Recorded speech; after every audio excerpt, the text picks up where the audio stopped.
আমার শ্বশুর বাড়ি, তো এখানে তো গ্যাস দিতেই হবে। সরকারি ও বেসরকারি বিভিন্ন কলকারখানা ও বাসা বাড়িতে গ্যাস সংযোগের জন্য সংযোগ প্রদান প্রসঙ্গে আমি মাননীয় মন্ত্রীর দৃষ্টি আকর্ষণ করছি। বাংলাদেশের মধ্যে নাটোর জেলা শহর একটি গুরুত্বপূর্ণ শহর। এই শহর এখানে বিভিন্ন সরকারি বেসরকারি অনেক গুরুত্বপূর্ণ শিল্প প্রতিষ্ঠান কলকারখানা রয়েছে, যেমন নাটোর সুগার মিল, নাটোর মিল ভিটা, মেঘনা গ্রুপ, প্রাণ আরএফএল গ্রুপ, মাননীয় হুইপ, পার্টেক্স। মাননীয় হুইপ রোল কই আপনার নোটিশ পড়েন? হ্যাঁ, নোটিশই তো পড়ছে না, আপনার ইয়েতে দেখেন আছে। এই তো আমি যেটা দিয়েছি এটা পড়ছি মানুষ, এটি টেবিল আছে মানুষ স্পিকার। এছাড়া আরও অনেক ছোট বড় শিল্প প্রতিষ্ঠান রয়েছে। এই সকল কারখানা গ্যাস সংযোগ না থাকায় উৎপাদন ব্যাহত হচ্ছে এবং অনেক লোক কর্মসংস্থান হারাচ্ছে। নাটোর শহর বাংলাদেশের একটি ঐতিহ্যবাহী একটি পুরাতন শহর, কিন্তু উক্ত শহরের বাসা বাড়িতেও এই নাটোর হয়ে রাজশাহীতে গ্যাস সংযোগ দেওয়া গ্যাস গিয়েছে, কিন্তু নাটোরে গ্যাস সংযোগ দেওয়া হয়নি। নাটোর জেলার সরকারি বেসরকারি শিল্প প্রতিষ্ঠানের বিভিন্ন কলকারখানাগুলো বাসা বাড়িতে গ্যাস সংযোগ দেওয়া প্রয়োজন।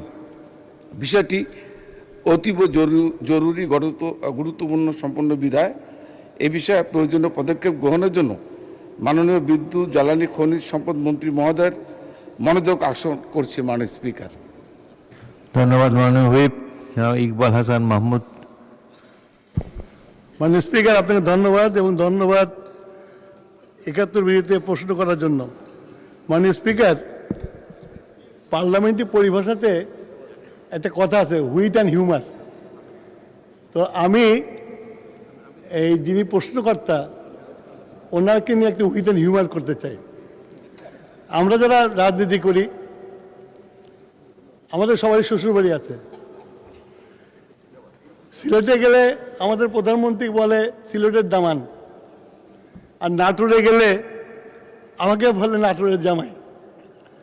তো দুলু সাহেব যে আমাকে প্রশ্ন করছেন, সেই দিক দিয়ে আমি যখন নাটোরের জামাই, তো দুলু সাহেবকে আমাকে বাংলা ভাষায় যে গাড়ি যাচ্ছে সেই সম্পর্ক।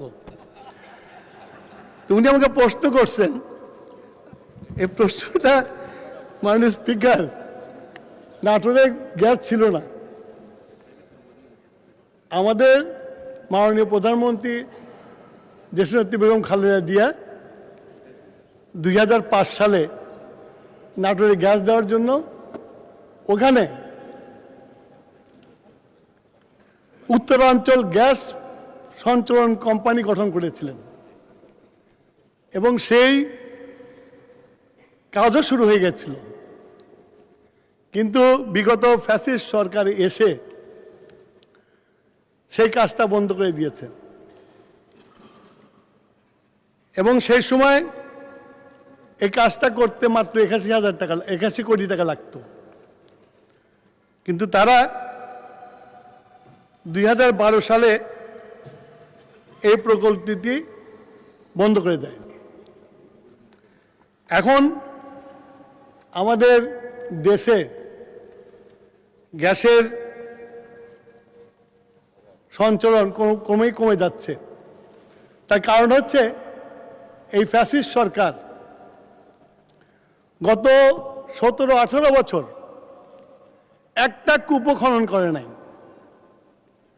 এই ১৭-১৮ বছরে যদি বছরে ৪টে করে কূপ খনন করত, আমি মনে করি আমাদের দেশে গ্যাস আছে এবং গ্যাসের উত্তোলন হতো। শুধু তাই না, মাননীয় স্পিকার, ওনারা সমুদ্র বিজয় করছিলেন না? সমুদ্র বিজয় করে কত রকমের আতশবাজি জ্বালিয়েছিল, কিন্তু সমুদ্রের নিচে যে গ্যাস আছে, তেল আছে, সেটা আহরণ করেন নাই। আমাদের আশেপাশে যারা নাকি বলে যে হেরে গেছে, কোর্টে আমরা জিতেছি, ওরা হেরে গেছে, তারা কিন্তু বার্মা কিন্তু উত্তোলন করে গ্যাস এক্সপোর্ট করছে চায়নাতে। ভারত উত্তোলন করে গ্যাস কি করছে, কিন্তু বাংলাদেশে গ্যাস উত্তোলন হয় নাই। মাননীয় স্পিকার, আমরা দায়িত্বভার গ্রহণ করার পরে আমাদের নির্বাচনী ওয়াদা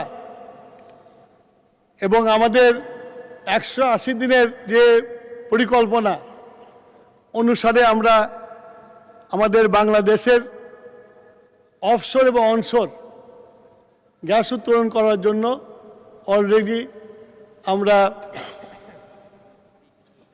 পেপারে আমরা আমন্ত্রণও জানিয়েছি দেশি বিদেশি কোম্পানিদেরকে এই গ্যাস উত্তোলন করার জন্য এগিয়ে আসার জন্য। এবং আমাদের সরকার সিদ্ধান্ত নিয়েছে অতি দ্রুত আমাদের বাপেক্সের যে কয়টা রিগ আছে আরও 5টা রিগ সংযুক্ত করে আমরা আমাদের অনশোর কূপ খনন করে দ্রুত বাংলাদেশের গ্যাসের যে পরিস্থিতি হচ্ছে এটা উত্তোলন করার জন্য। মাননীয় স্পিকার, এখন নাটোর বাংলা ভাষার গাড়ির জায়গা, আমার শ্বশুর বাড়ি, তো এখানে তো গ্যাস দিতেই হবে। কিন্তু যখন গ্যাস পাবো, এই যে আমরা গ্যাস উত্তোলনের চেষ্টা করছি, যখন গ্যাস পাবো, দেশনেত্রী বেগম খালেদা জিয়া যে কাজ শুরু করে দিয়ে গেছিলেন, আমরা ইনশাল্লাহ সেটাকে শেষ করব। ধন্যবাদ মাননীয় স্পিকার।